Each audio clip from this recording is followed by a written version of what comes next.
ವೈದ್ಯಕೀಯ ಹಾಗೂ ನ್ಯಾಯಾಲಯದ ಕ್ಷೇತ್ರದಲ್ಲಿ ನಾಲತ್ವಾಡದ ಕೀರ್ತಿ ಹೆಚ್ಚಿಸಿದ ಡಾಕ್ಟರ್ ಸಿ.ಬಿ. ವಿರಕ್ತಮಠ ಹಾಗೂ ನ್ಯಾಯವಾದಿ ಬಸವರಾಜ ತತ್ಬೇರಿ ಅವರಿಗೆ ವಿವಿಧ ಸಂಘಟಕರಿಂದ ಸನ್ಮಾನ ಕಾರ್ಯಕ್ರಮ ಜರುಗಿತು.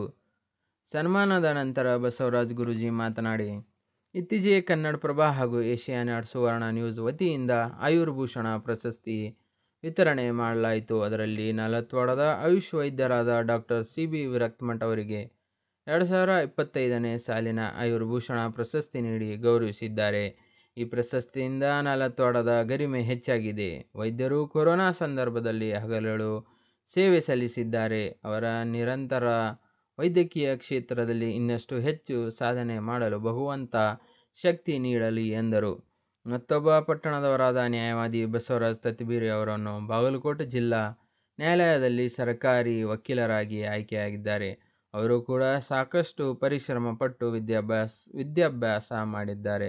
ಶ್ರಮಪಟ್ಟವರಿಗೆ ಯಾವತ್ತೂ ಮೋಸ ಇಲ್ಲ ಎಂಬುದು ಇದರಿಂದ ಸಾಬೀತಾಗಿದೆ.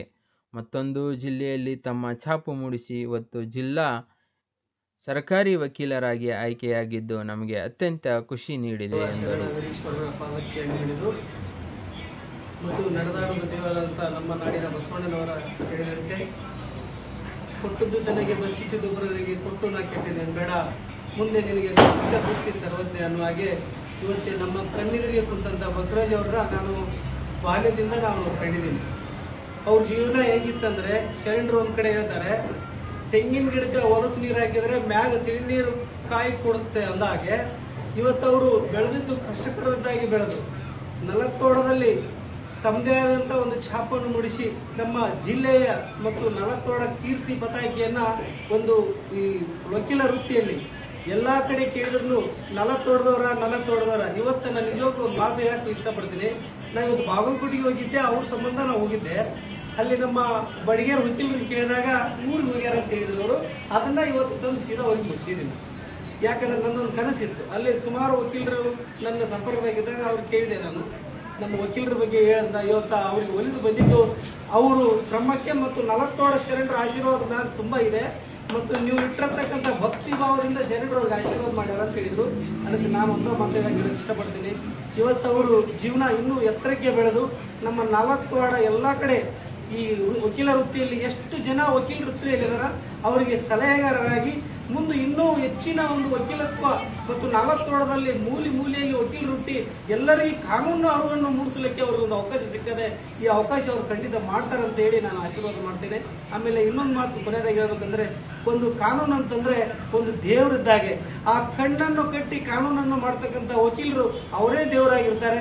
ಮುಂದೆ ಎಲ್ಲರಿಗೂ ಒಂದು ಒಳ್ಳೆಯ ನ್ಯಾಯ ಕೊಡಿಸಿ ನಾಲತ್ವಾಡಲ್ಲ ಇಡೀ ಜಗತ್ತಿನ ತುಂಬಾ ವಕೀಲತ್ವ ಅನ್ನೋದು ತೋರಿಸಿಕೊಡಲಿಕ್ಕೆ ಇಂಥವ್ರಿಗೆ ಆಶೀರ್ವಾದ ಮಾಡಿದರೆ ತಪ್ಪಾಗಲಿಲ್ಲ ಅಂತ ಹೇಳಿ ನಾನು ಮಾತುಗಳು ನಾವು ಆಗುವಂತ ಶರಣರು ಅಂತ ಹೇಳ್ತಾರೆ. ಆದರೆ ಇವತ್ತಿನ ನಾಲತ್ವಾಡದಲ್ಲಿ ನಾವು 2 ಮಾಣಿಕೆಗಳನ್ನು ನಾವು ಗುರುತಿಸಬೇಕು. ಒಂದು ವಕೀಲ ವೃತ್ತಿ ಮಾಣಿಕ್ಯ, ಇನ್ನೊಂದು ವೈದ್ಯ ವೃತ್ತಿ ಮಾಣಿಕ್ಯ. ಇವತ್ತು ಈ 2 ಮಾಣಿಕ್ಯದ ಬೆಲೆ ಏನನ್ನೋದು ನಾವು ಎಲ್ಲ ಸ್ನೇಹಿತರು ಕೂಡಿ ಇವತ್ತೊಂದು ಚಿಕ್ಕದಾದಂಥ ಒಂದು ಕಾರ್ಯಕ್ರಮದಲ್ಲಿ ಅವ್ರನ್ನು ಗುರುತಿಸಿದ್ದೀವಿ. ಇದು ಚಿಕ್ಕದಲ್ಲ, ಚೊಕ್ಕದಾಗಿ ಕರ್ನಾಟಕನೇ ಒಳ್ಳೆಡುವಂಥ ಒಂದು ಕಾರ್ಯವನ್ನು ಇಲ್ಲಿ ಮಾಡಿದ್ದೀವಿ. ಆದರೆ ಒಂದು ನಮ್ಮ ವೃತ್ತಿನಲ್ಲಿ ಒಂದು ನಾವು ಇವತ್ತು ಒಂದು ನೆನಪು ಮಾಡ್ಕೋಬೇಕಂದ್ರೆ, ಇಂದ ಆದು ಹೋದಂಥ ಒಂದು ನಮ್ಮ ವೀರೇಶ್ ಮಾತು ಹೇಳಿದ್ರು, ರಮೇಶ್ ಅಣ್ಣವರು ಇಲ್ಲ ಅಂತ. ದಯವಿಟ್ಟು ಇವತ್ತು ಉಮೇಶ್ ಅಣ್ಣವ್ರು ಇಲ್ಲ ಅಂತ, ಉಮೇಶ್ ಅಣ್ಣವ್ರು ಇಲ್ಲ ಅಂತ ಇವತ್ತು ನೀವು ತಲೆಗೆ ಇಟ್ಕೋಬೇಡ. ಉಮೇಶ್ ಅಣ್ಣವ್ರು ಆಗಿಕೊಟ್ಟಂತ ಅಡಿಪಾಯ ಬಹಳ ಗಟ್ಟಿಯಾಗಿದೆ. ಅವ್ರ ಜೊತೆಯಲ್ಲಿ ಎಲ್ಲರೂ ಇರ್ತಾರೆ. ಮುಂದೆ ಅವರು ಹೆಸರನ್ನ ಜರಮಾಗಿ ಉಳಿಸ್ತಕ್ಕಂಥ ಮಾಣಿಕ್ಯಗಳು ಇವತ್ತು ನಾಲತ್ವಾಡದಾಗ ರೆಡಿ ಆಗ್ತದೆ. ಅದಕ್ಕಾಗಿ ಇವತ್ತೇ ನಮ್ಮ ಡಾಕ್ಟರ್ ಸಾಹೇಬ್ರ ಬಗ್ಗೆ ಒಂದು ಮಾತಾಡಬೇಕಂದ್ರೆ, ಅವರು ಕೊರೋನಾದಲ್ಲಿ ಹಲವಾರು ಸೇವೆಗಳು ಹಳ್ಳಿಯಿಂದ ಮತ್ತು ಎಲ್ಲ ನಮ್ಮ ನಾಲತ್ವಾಡದಲ್ಲಿ ಬೆಳಗಿನ ಜಾವ ಎದ್ದು ರಾತ್ರಿ ಮಲ್ಕೊಂತಿದ್ರು ಗೊತ್ತಿಲ್ಲ. ಅವ್ರದ್ದು ಆಂಬುಲೆನ್ಸ್ ಸೌಂಡ್ ಬಂತು ಅಂದ್ರೆ ಡಾಕ್ಟರ್ ಬಂತಿದ್ರು, 108 ಬರ್ತಿದ್ದಿಲ್ಲ. ಅದೇ ಅವಾಗ ಅವ್ರು ಎಂತ ವೃತ್ತಿ ಮಾಡಿದ್ರಂದ್ರೆ ತಮ್ಮ ಜೀವನ ಪಣಕ್ಕಿಟ್ಟು ಹೋರಾಡಿದಾಗ ಶರಣರೇ ಸಾಕ್ಷಾತ್ಕಾರವಾಗಿ ನಮ್ಮ ಇನಸ್ ಅವರು ಒಂದು ಮಾತು ಹೇಳಿದ್ರು, ಯಾರನ್ನು ಗುರುತಿಸ್ತೀವಿ ಅಂತ ಕೇಳಿಲ್ಲ, ಶರಣರಿಗೆ ಅವ್ರಿಗೆ ಕೇಳ್ಯಾರ, ಶರಣ ಇವ್ರನ್ನ ಗುರುತಿಸ್ಯಾರ. ಅದಕ್ಕಾಗಿ ಕರ್ನಾಟಕದ ಎಲ್ಲರೂ ಗುರುತಿಸಿ ನಮ್ಮ ಸಾಹೇಬರಿಗೆ ಒಂದು ಪ್ರಶಸ್ತಿ ಕೊಟ್ಟಾರ. ಇದು ಪ್ರಶಸ್ತಿ ಅಲ್ಲ, ಅವರು ಮಾಡಿದಂಥ ಕಾರ್ಯಕ್ಕೆ ಶರಣರೇ ಒಂದು ಕೊಟ್ಟಂತ ಒಂದು ಪ್ರಶಸ್ತಿ ಅಂತ ಹೇಳಕ್ಕೆ ಇಷ್ಟಪಡ್ತೀನಿ. ಆದರೆ ನಮ್ಮ ವಕೀಲರ ಬಗ್ಗೆ ಈಗ ಹಲವಾರು ಮಾತುಗಳನ್ನು ಆಡಿದ್ದೀವಿ. ಈ 2 ಮಾಣಿಕೆಗಳನ್ನ ನಾವು ಗುರುತಿಸಿ ಇನ್ನ ಮುಂದೆ ನಾವು ಹೆಚ್ಚಿನ ಒಂದು ಶರಣರ ಆಶೀರ್ವಾದ ಮಾಡಲಿ. ಇನ್ನ ಮುಂದೆ ಈ ಟೀಮ್ ಏನದಲ್ಲ, ಮುಂದೆ ನಲತ್ತೋಟದಲ್ಲಿ ಆಗಲಿ ಸುತ್ತಮುತ್ತ ಹಳ್ಳಿಯಲ್ಲಾಗಲಿ ಯಾರೇ ಒಂದು ಇಂಥ ಒಂದು ಕಾರ್ಯವನ್ನು ಮಾಡಿದರೆ ಇದೇ ಜಾಗದಲ್ಲಿ ಅವ್ರನ್ನ ಸತ್ಕಾರವನ್ನು ಮಾಡ್ತಕ್ಕಂಥ ಕಾರ್ಯನ ಮುಂದುವರಿಸ್ಕೊಂಡು ಹೋಗೋಣ ಅಂತೇಳಿ ಇವತ್ತು ಒಂದು ಸುದಿನ, ಶುಭ ದಿನ ಮತ್ತು ನಮ್ಮ ಎಲ್ಲ ಸ್ನೇಹಿತರು ಮತ್ತು ಮಿತ್ರರೆಲ್ಲರೂ ಸೇರಿಕೊಂಡು ಒಂದು ನಮ್ಮದೇ ಆದಂಥ ಒಂದು ವೈಯಕ್ತಿಕ ಒಂದು ಬದುಕಿನ ಡೈರಿಯಲ್ಲಿ ಬದುಕಿಕೊಳ್ಳುವಂಥ ಒಂದು ದಿನ. ಕಾರಣ ಏನಪ್ಪ ಅಂದರೆ ಸಾಧಕರಿಗೆ ಆ ಸಾಧನೆ ಮಾಡಿರಲ್ಲ, ಆ ಸಾಧನೆಯನ್ನು ಸವಿನೆನಪು ಯಾವ ರೀತಿಯಾಗಿ ನಾವು ಬೆಲ್ಲ ತಿಂದ್ರೆ ಮಾತ್ರ ರುಚಿ ಆಗ್ತಿದ್ದಲ್ಲ, ಹಂಗೆ ಆ ಸಾಧನೆ ಮಾಡಿದಂಥ ವ್ಯಕ್ತಿಗಳಿಗೆ ನಾವು ಏನಪ್ಪ ಅಂತಂದರೆ ಅವರಿಗೆ ಒಂದು ಸನ್ಮಾನ ಸಭೆ ಇಟ್ಕೊಂಡು ಅವರಿಗೆ ಒಂದು ನಾವು ಸನ್ಮಾನ ಮಾಡಿದಪ್ಪ ಅಂದ್ರೆ ಅವರು ಮತ್ತಿಷ್ಟು ಸಮಾಜದಲ್ಲಿ ಇರ್ತಕ್ಕಂಥ ಒಂದು ಒಳ್ಳೆಯ ಒಂದು ಕೆಲಸವನ್ನು ಮಾಡಲಿಕ್ಕೆ ಒಂದು ಅನುಕೂಲ. ಬಸವರಾಜ್ ವಕೀಲರು ಬಹಳಷ್ಟು ಹುಟ್ಟು ಹೋರಾಟಗಾರರು ಕಂಡಂತೆ ಅವರ ಒಂದು ಕಿರಿಯ ವಯಸ್ಸಿನಲ್ಲೇ ಸಮಾಜದಲ್ಲಿ ಇರ್ತಕ್ಕಂಥ ಓರೆಕೋರೆಗಳನ್ನು ತಿದ್ದಿ ಸಮಾಜದ ಒಂದು ಸುಗಮ ದಾರಿಯಲ್ಲಿ ಹೋಗ್ಬೇಕಂತೇಳಿ ಕೆಲವಾರು ಸಂಘಟನೆಗಳಾಗಲಿ ಸಂಘಗಳಾಗಲಿ ಸಂಸ್ಥೆಗಳಲ್ಲಿ ಅವರು ಒಂದು ಕಾನೂನಿನ ಎಲ್ಲರೂ ಬೇರೆ ರೀತಿಯ ಹಣಕಾಸಿನ ಯಾವುದೇ ರೀತಿಯ ನೆರವು ನೀಡಿದೆ, ಇವರು ಕಾನೂನಿನ ನೆರವನ್ನು ನೀಡುತ್ತಾರೆ. ಅಂದರೆ ವಿಶೇಷವಾಗಿ ನಾವು ಎಲ್ಲರೂ ಇವತ್ತು 1000 ಜನ ಹುಡ್ತಾರೆ, 1000 ಜನ ಸಾಯ್ತಾರೆ. ಸಾಧಕರಿಗೆ ಮಾತ್ರ ಅವರಿಗೆ ಸಾಧನೆಗೆ ಒಂದು ಮೆಚ್ಚಿ ಎಲ್ಲರೂ ಏನ್ ಮಾಡಪ್ಪ ಅಂದ್ರೆ ಸನ್ಮಾನ ಮಾಡ್ತಾರೆ.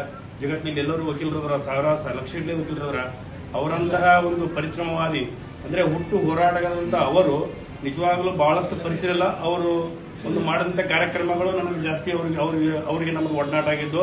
ಬಸವರಾಜ್ ವಕೀಲರು ಅವರು ಹುಟ್ಟು ಹೋರಾಟಗಾರರಾಗಿ ಜಿಲ್ಲಾ ಅಭಿಯೋಜಕರಾಗಿ ಅಂತ ನೇಮಕವಾಗಿರಲ್ಲ, ಅದು ಬಹಳಷ್ಟು ನಮಗೆಲ್ಲರಿಗೂ ಏನಪ್ಪ ಅಂದ್ರೆ ಸಂತೋಷವಾಗುತ್ತದೆ. ಇನ್ನಿಷ್ಟು ಹೋರಾಟಗಾರರಿಗೆ ಆಮೇಲೆ ಸಂಘಟಕರಿಗೆ ಏನೋ ಸಮಾಜದಲ್ಲಿ ಇರ್ತಕ್ಕಂಥ ಅನಿಷ್ಟ ಪದ್ಧತಿಗಳಾಗಲಿ ಏನೇ ಒಂದು ಸಮಾಜದಲ್ಲಿ ಇರ್ತಕ್ಕಂಥ ದುರ್ಗುಣಗಳನ್ನು ಹೋಗಲಾಡಿಸಲು ಇವರೇನಪ್ಪ ಅಂದ್ರೆ ನೆರವು ನೀಡ್ತಾರೆ. ಅವರು ಸಾಧನೆ ಈಗ ಸಾಧನೆ ಈ ಜಿಲ್ಲಾ ಒಂದು ಅಭಿಯೋಜಕರಾಗಿದ್ದಂಥದ್ದು ಸರ್ಕಾರಿ ಅಭಿಯೋಜಕ ಸ್ಥಳಲ್ಲ, ಅದಕ್ಕೆ ಅದರದೇ ಆದಂತಹ ಒಂದು ವಿದ್ಯಾಭ್ಯಾಸದ ಕಠಿಣ ಪರಿಶ್ರಮ ಅಥವಾ ತಪಸ್ಸು ಮಾಡಿದಂಗಾಗಿ ಅವರು ಒಂದು ಹುದ್ದೆಯನ್ನು ಗಳಿಸಿಕೊಂಡಾರ. ಇನ್ನೂ ಬಸವರಾಜ್ ಅವರು ನಾಲತ್ತೋಟದಲ್ಲಿ ಒಂದು ಏನಪ್ಪಾ ಅಂದ್ರೆ ಸಾಧನೆಗೆ ಒಂದು ಗರಿಮೆ ಒಂದು ಐತೆ. ಇನ್ನೂ ಅವರು ಬೆಳಿಬೇಕು.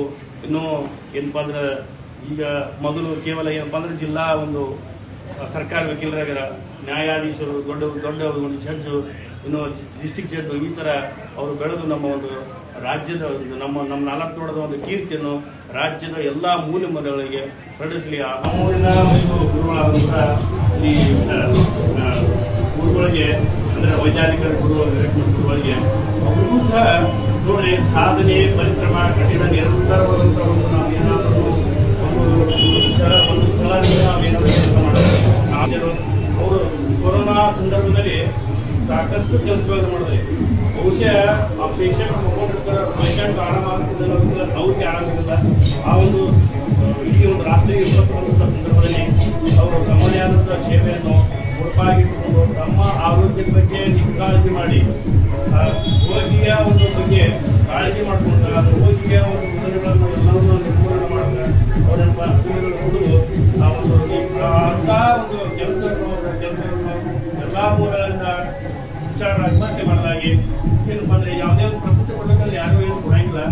ನೋಡ್ರಿ 3 ಕನ್ನಡಪ್ರಭ, ಏಷ್ಯಾನೆಟ್ ಹಾಗೂ ಇನ್ನೊಂದು 3 ಜಂಟಿಯಾಗಿ ಗುರುಗಳ ಒಂದು ಸಾಧನೆಯನ್ನು ನೋಡಿಕೊಂಡು ಆಯುರ್ಭೂಷಣ ಒಂದು ಉತ್ತಮವಾದಂತಂದ್ರೆ ಮಹೋನ್ನತವಾದಂತ ಒಂದು ಏನಪ್ಪಾ ಅಂದ್ರೆ ಅವ್ರಿಗೆ ಒಂದು ಪ್ರಶಸ್ತಿ ಕೊಟ್ಟು ಆ ಪ್ರಶಸ್ತಿಗೆ ಏನಪ್ಪಾ ಅಂದ್ರೆ ಒಂದು ಗರಿಮೆಯನ್ನು ಹೆಚ್ಚಿಕೊಂಡ್ರ.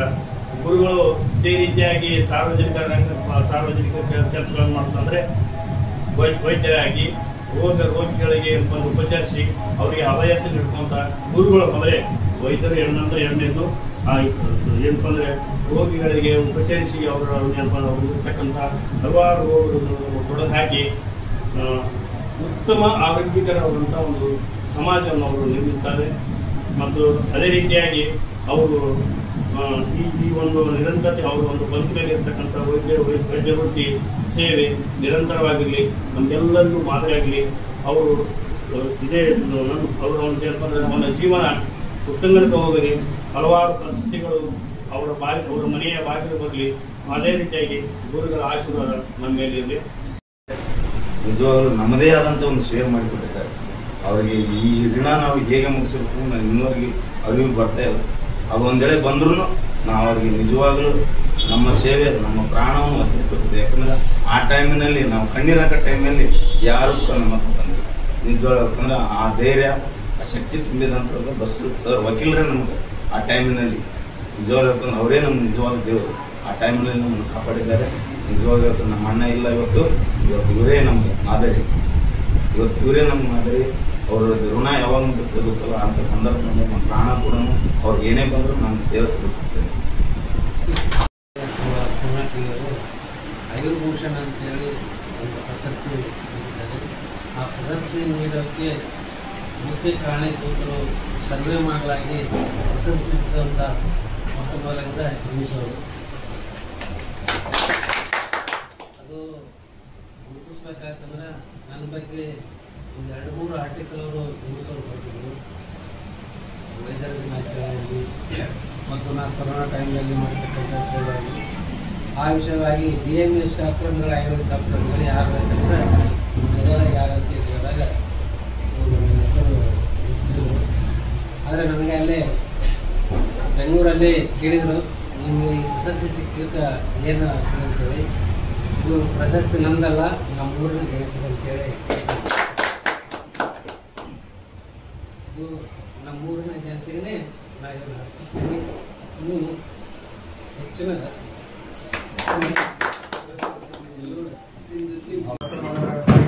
ನನ್ನ ಎಲ್ಲ ಸ್ನೇಹಿತ ಮಿತ್ರರಿಗೂ ಹೃತ್ಪೂರ್ವಕ ವಂದನವನ್ನು ಸಲ್ಲಿಸ್ತೇನೆ. ಯಾಕಪ್ಪ ಅಂತಂದ್ರೆ ನಾವೆಲ್ಲ ನಿಮ್ಮ ಜೋಡಿ ಆಡಿ ಬೆಳೆದವ, ನಿಮ್ಮ ಜೋಡಿ ಕಾಲೇಜ್ ಕಲ್ತವ, ನಾವು ಹೆಂಗಾಗಿ ಅನ್ನೋದು ನೀವು ಓಡಿಬಿಟ್ಟಿದ್ವಿ.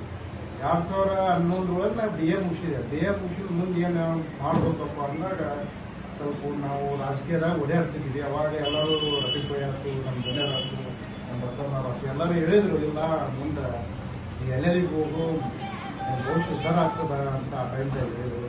ಹೋದೆ 2011ರಿಂದ 2014 ತನಕ LLB 3 ವರ್ಷದಲ್ಲಿ ನಾವು ಪೂರ್ಣಗೊಳಿಸಿದ ಮುಂದೆ ಪ್ರಾಕ್ಟೀಸ್ ಹೇಗೆ ಮಾಡ್ಬೇಕು ಅನ್ನೋದು ಗೊತ್ತು. ಅವಾಗಿನ ಮುದ್ದೇಬೇಳಕ ಡಿಸ್ಟ್ರಿಕ್ಟ್ ಕೋರ್ಟ್ ಆಗಿದ್ದಿಲ್ಲ.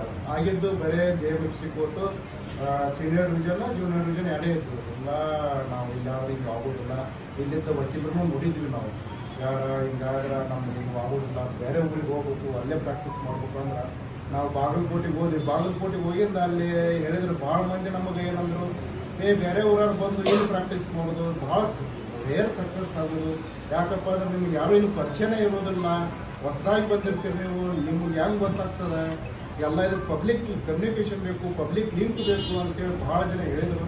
ಆದರೂ ನಾವು ಸಣ್ಣಾಗ ಅವ್ರು ಹೇಳೋದನ್ನು ಒಂದು ಒಳ್ಳೇದಂತ ತಿಳ್ಕೊಂಡು ಪ್ರಾಕ್ಟೀಸ್ ಮಾಡ್ಕೊಂತಲೇ ಬಂದ್ವಿ. ಒಬ್ಬರು ಬಸವರಾಜ್ ಮುದ್ದೇಬೇಳ ಅಂತೇಳಿ ಅವರು ನಮ್ಮ ಮುದ್ದೇಬೇಳದವರು, ಅವ್ರ ಕಡೆ BB ಮುದ್ದೇಬೇಳ ಅಂತೇಳಿ ಅವ್ರ ಕಡೆ ಜೂನಿಯರ್ ಆಗಿ ಕೆಲಸ ಮಾಡಿದ್ದೀವಿ. 10 ವರ್ಷ ಅವರು ಕಡೆ ಪ್ರಾಕ್ಟೀಸ್ ಮಾಡಿಂದ ಇಲ್ಲ ನೀವು ಇಂಡಿಪೆಂಡೆಂಟ್ ಮಾಡಿದ್ವಿ ಅವರು. ರೀಸೆಂಟಾಗಿ 2 ವರ್ಷ ಆಯ್ತು ನಾ ಇಂಡಿಪೆಂಡೆಂಟ್ ಪ್ರಾಕ್ಟೀಸ್ ಸ್ವತಂತ್ರವಾಗಿ ಮಾಡಿದ್ದೆ. ಸಾಕಷ್ಟು ಸ್ನೇಹಿತರ ಬಳಗಲಿಂತ ಮತ್ತು ನಮ್ಮ ಪಕ್ಷಿಗರು ಬಳಗಲಿಂತ ಎಲ್ಲ ರೀತಿಯೂ ಕೇಸ್ಗಳು, ಪ್ರಕರಣಗಳು ಎಲ್ಲ ರೀತಿಯೂ ನಮಗೆ ಒಳ್ಳೇದಾಗ್ತಿದೆ. ಬಟ್ ಏನೋ ಸರ್ಕಾರಕ್ಕೊಂದು ಸೇವೆ ಸಲ್ಲಿಸ್ಬೇಕು ಅನ್ನೋದು ಒಂದು ಮನಸ್ಸಿನಲ್ಲಿ ಇತ್ತು. ಯಾಕಪ್ಪ ಸರ್ಕಾರದ ಸೇವೆ ಸಲ್ಲಿಸೋದು ಅದ್ರದ್ದು ಅನುಭವ ಬೇರೆ ಇರ್ತೈತೆ ಅಂತೇಳಿ ಅದಕ್ಕೆ ನಾವು ಎಲ್ಲ ರೀತಿಯಲ್ಲಿ ನಮ್ಮ ಎಕ್ಸ್ಪೀರಿಯನ್ಸ್ ಅನುಭವ ನೋಡಿ ಈ ಜಿಲ್ಲಾ ಸರ್ಕಾರಿ ವಕೀಲರು ಪೋಸ್ಟ್ ಹೋಗ್ಬೇಕಂದ್ರೆ 10 ವರ್ಷ ಮಿನಿಮಮ್ ಕ್ವಾಲಿಫಿಕೇಶನ್ ಬೇಕು. 10 ವರ್ಷ ಪ್ರಾಕ್ಟೀಸ್ ಆದ್ರಾಗ ಅಷ್ಟೇ ಅದು ಎಲಿಜಿಬಲ್ ಇರ್ತೈತಿ.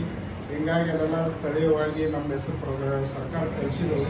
ಸರ್ಕಾರದವರು ಮಾಡ್ಕೊಂಡು ಹೋಗಪ್ಪ ಅಂತೇಳಿ ಒಂದು ಅವಕಾಶ ಕೊಟ್ಟಾಗ ಅದರಲ್ಲಿ ಆಲ್ರೆಡಿ ನಾವು ಒಂದು ಸರ್ಕಾರಕ್ಕೂ ಒಂದು ಒಳ್ಳೆಯ ಪ್ರಕರಣವನ್ನು ನಡೆಸಿ ಆಲ್ರೆಡಿ ಅದು ಮನೆ ಪೇಪರ್ ಹೋಗಿ ಬಂದಿತ್ತು. ಒಳಗಡೆ ಪ್ರಕರಣ ಒಳ್ಳೆ ರೀತಿ ಪ್ರಕರಣ ನಡೆಸ್ಕೊಂತೀವಿ. ನಮ್ಮೂರು ಯಾರೇ ಕೇಳಿದ್ರು ನಾವು ಬಾಗಲಕೋಟೆ ಯಾರಪ್ಪ ಅಂದ್ರೆ ನಮ್ಮ 4 ಊರು ಅಂತಲೇ ಹೇಳ್ತೀವಿ. ನಮ್ಮೂರ ಬಗ್ಗೆ ನಮ್ಗೆ ಹೇಳ್ಬೇಕಾದ್ರೆ ಹೆಮ್ಮೆ ಇರ್ತೈತೆ ಎಲ್ಲಾದ್ರೂ. ಯಾಕಂದ್ರೆ ಜನ್ಮ ಕೊಟ್ಟ ಭೂಮಿ ಎಂದೂ ಮರೆಯಂಗಿಲ್ಲ. ನಾವು ಯಾವುದೇ ರೀತಿ ಹೋದ್ರೂ ನಾವೆಂದೂ ಜನ್ಮ ಕೊಟ್ಟ ಭೂಮಿ 4 ಊರು ಅಂತ ನಾವು ಹೇಳ್ತೀವಿ. ಅದು 4 ಊರು ಹೇಳ್ಬೇಕಾದ್ರೆ ಒಂದು ಹೆಮ್ಮೆನೇ ಬರ್ತೀವಿ ನಮಗೆ. ಯಾಕಂದ್ರೆ ನಾವು ಎಂದೂ ಮುದ್ದೇಬೇಡ ಅಂತ ಹೇಳಿ ನಾವು ಬಾಗಲಕೋಟೆ ಕೇಳಿದ್ರೆ ನಾವು 4 ಊರು ಅಂತಲೇ ಹೇಳಿದ್ವಿ. ಯಾಕಂದ್ರೆ ಅದು ಹುಟ್ಟಿದ ಊರಿಂದ ಅದು ಪ್ರಭಾವ ಶಾಲೇಶ್ವರ ಆಶೀರ್ವಾದನ ಐತಿ. ಮತ್ತೆಲ್ಲ ನಮ್ಮ ಸ್ನೇಹಿತರ ನಮ್ಗೆ ಬೆಂಬಲನೂ ಐತಿ. ಒಂದು ಯಾವುದೇ ನಾವು ಹೋದ್ರೂ ಇಲ್ಲಿವರೆಗೂ ನಾನು ಶಿವಾನಂದ ಹೇಳಿದ್ರೆ ನಮ್ಮ ಜನರು ಹೇಳಿದ್ರೆ ನಾ ಎಂದೂ ಫೀಗೆ ಎಂದೂ ನಾನು ಇಷ್ಟು ಕೊಟ್ಟು ಹೋಗ್ರಪ್ಪ ಅಂದ್ರೆ ನಾನು 12 ವರ್ಷಗಳು ಯಾರಿಗೆ ಹೇಳಿಲ್ಲ. ಅವ್ರು ಎಷ್ಟು ಕೊಡ್ತಾರೋ ಅಷ್ಟೇ ನಾನು ತೊಗೊಂಡು ಮಾಡಕತ್ತೀನಿ, ಮುಂದೆ ಅಷ್ಟೇ ತೊಗೊಂಡು ನಾನು ಮಾಡ್ತೀನಿ. ಯಾಕಂದ್ರೆ ನಮ್ಮ ಫೀಸ್ ನಾವು ನೋಡ್ಕೊಂಡು ಹೋದ್ರೆ ಇದು ವಕೀಲರಿಗೆ ಒಂದು ಹಾರ್ಡ್ ವರ್ಕ್ ಕಠಿಣ ಅಭ್ಯಾಸ ಭಾಳ ಬೇಕು, ಮತ್ತು ಭಾಳ ಸ್ಟ್ರಗಲ್ ಮಾಡಬೇಕು, ಭಾಳ ಏಷ್ ಮಾತಾಡ್ತಾರೆ. ಎಲ್ಲಾನು ಅನುಭವನ ಈ ವಕೀಲ ವೃತ್ತಿ ಕಲಿಸ್ತದ. ಅದಕ್ಕೆ ನಾವು ಎಲ್ಲ ರೀತಿ ನನಗೆ ಈ ರೀತಿ ನಾನು ಒಳ್ಳೆ ತಗೊಂಡು ಯಾರೂ ಇಲ್ಲ ಬರ್ರಿ ಅಂತೇಳಿ ನಮ್ಮ ಸ್ನೇಹಿತರು ಎಲ್ಲರೂ ಒಂದು ಮಾಡಿ ಹೃದಯಪೂರ್ವಕವಾಗಿ ನಮ್ಮ